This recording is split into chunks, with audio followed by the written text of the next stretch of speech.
Hello guys, welcome back to my law and judiciary channel. दोस्तों, आज हम appropriation of payments के बारे में डिस्कस करने वाले हैं। ये बहुत बार जुडिशरी में शॉर्ट नोट्स में 5 मार्क के लिए पूछे जाते हैं।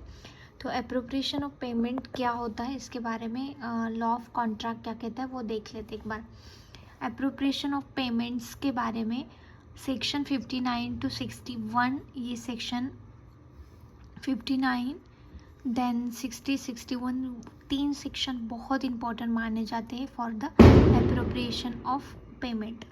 अप्रोप्रिएशन मीन्स एप्लीकेशन और allotment and payments is given a certain sum of cash to discharge an obligation.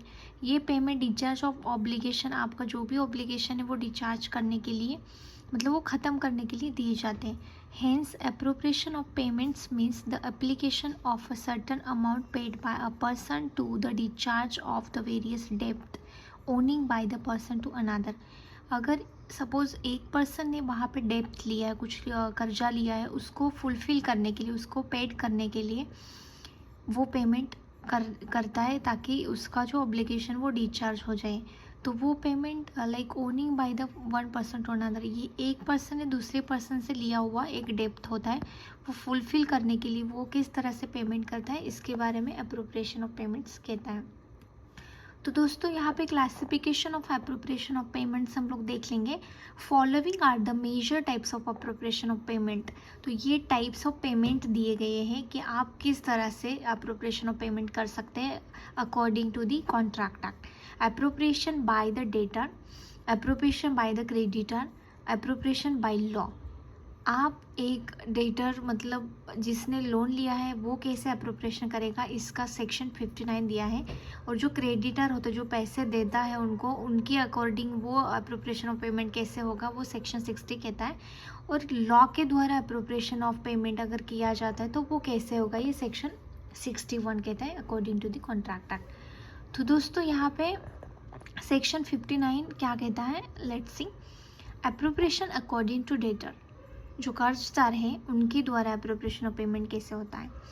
Section 59, appropriation by a debtor is defined in section 59 of Indian contract act as when a debtor borrows various debt from the same creditor and they repay them by requesting the creditor to apply the specific payment to a specific debt, and if the creditor accept it, the debtor is said to be obligated for their appropriation। यहाँ पे ये sections कहता है, एक ही debtor है और उसने same creditor से बहुत सारे डेब्ट, सपोज 1, 2, 3 टाइप के डेब्ट्स लिए हैं या वहाँ से पैसे लिए हैं, तो वो आपको यहाँ पे डेटर के पास राइट है, वो कहेगा कि मैंने जो 1 तारीख का पेमेंट डेब्ट लिया था उसका ये पेमेंट मैं कर रहा हूँ। तो अकॉर्डिंग टू डेटर के आपको स्पेसिफाई पेमेंट करना है। तो यही सेक्शन 59 कहता है, यहाँ पे राइट डेटर के पास है। तो लेट्स सी एक एग्जाम्पल देख लेते हैं। Debtor ons rupees 10K, 15K, 20K, 3 loan लिए उसने, 10,000, 15,000, 20,000 टू बी। एक ही क्रेडिटर है, उसके अकॉर्डिंग उसने 3 डेप्ट लिए हैं इन 3 डिफरेंट अकाउंट्स। ए पे 6K टू बी, 6,000 उसने बी को दिए हैं। Express intimation that the amount be accepted as a part payment of his डेप्ट of 10K, then B must do so. यहाँ पे जो डेटर है उसने 3 टाइप के लोन लिए हैं, 10K, 15K, 20K, और वो बी को पेमेंट करता है 6K, 6,000 उसने रीपे किया है बी को, और उसने एक्सप्रेसली इंटीमेशन दिया है, एक्सप्रेसली उसने इन्फॉर्मेशन दिया है, मैंने जो 6,000 दिए हैं वो आपको डिडक्ट करने हैं, जो फर्स्ट डेप्ट मैंने लिया है 10,000 रुपीज़ का, वहाँ से आपको ये अप्रोप्रिएशन ऑफ पेमेंट आपका करना है। तो ये स्पेसिफिक इन्फॉर्मेशन डेटर ने यहाँ पे क्रेडिटर को दी है।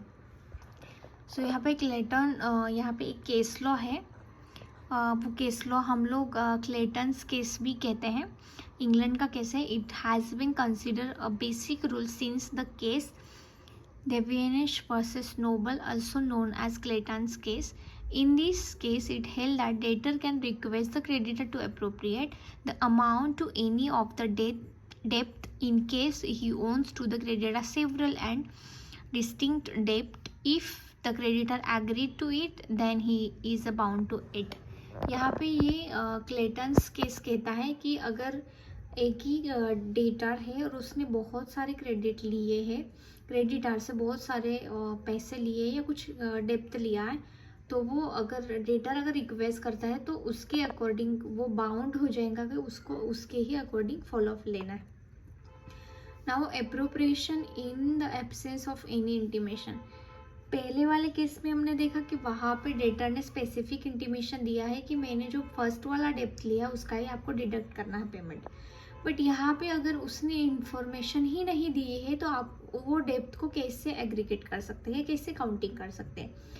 When the debtor does not express intimation and the circumstances of the payment do not indicate any intention to the part of the debtor, the creditor may appropriate the amount to any lawful debt actually due, which can be time bar debt and payable to him by the debtor. तो यहाँ पे एक example देख लेते हैं। ए ने own किया है डेप्थ बी से, send ₹5K to B without any, और उसने बी को 5,000 रुपये भेज दिए विदाउट इंटीमेशन, कोई भी इंफॉर्मेशन नहीं दी है, to the payment being for the particular डेप्थ and the circumstances do not indicate any such, और कुछ सर्कमस्टांसेस ऐसे दिख नहीं रहे कि वो कौन सा डेप्थ के लिए दिए हैं। It is now at B's मतलब क्रेडिटर डिस्क्रिप्शन टू विच डेप्थ ही अप्रोप्रिएट, कौन से डेप्थ को उसको अप्रोप्रिएट करना है ये राइट जाता है क्रेडिटर का, उसके डिस्क्रिप्शनरी पावर है। He appropriate the amount if be wants he may appropriate to the time bar डेप्थ, जो भी टाइम बार डेप्थ होगा उसके अकॉर्डिंग वो अप्रोप्रिएशन ऑफ पेमेंट कर लेगा। देन लॉफुल डेप्थ, यहाँ पे लॉफुल डेप्थ का मीनिंग क्या होता है? The creditor must establish the exercise of lawful debt actually due under this section. The appropriation cannot be made against any lawful debt. In several cases, it was held by the court that a creditor can even appropriate towards an unenforceable debt due to the same defeat. तो यहाँ पे हम time bar depth अगर होता है तो according to limitation act के जरिए आपको appropriation of debt करना है। appropriation in order of time and proportionate appropriation, तो यहाँ पे जो भी टाइम डेप्थ दिया गया है is applicable in a situation when the neither of particular parties makes the appropriation to settle this deadlock, then the law gets the right to appropriation। Parties के द्वारा कोई भी अप्रोप्रिएशन इन्फॉर्मेशन नहीं है कि कौन सा डेप्थ का अप्रोप्रिएशन करना है, तो यहाँ पे law has a right to give the, law के पास जो राइट है वो एप्लीकेबल यहाँ पे होगा। इन सच केसेस द डेप्ट is settle in according with the order of time they have suffered. In case all debt are of same time, then the debt would be discharged consistently under this section, not only the express agreement but also the mode of dealing between the parties।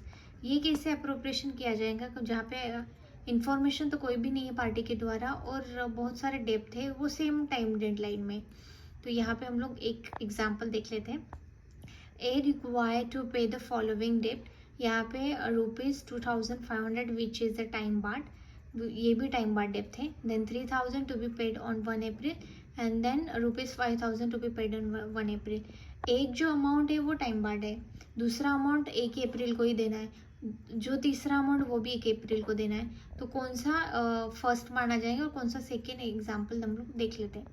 यहाँ पे A pays 3,300 to B but does not intimate anything about its appropriation. In this case, the amount would be deemed to be clear the first debt of rupees 2,500 with the balance of 800 being appropriate proportionately at ₹300 for the second and 500 for the third।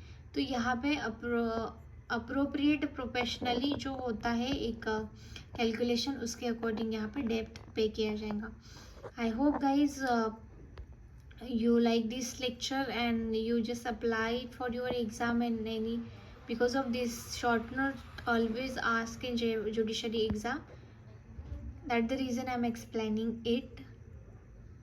Thank you so much guys।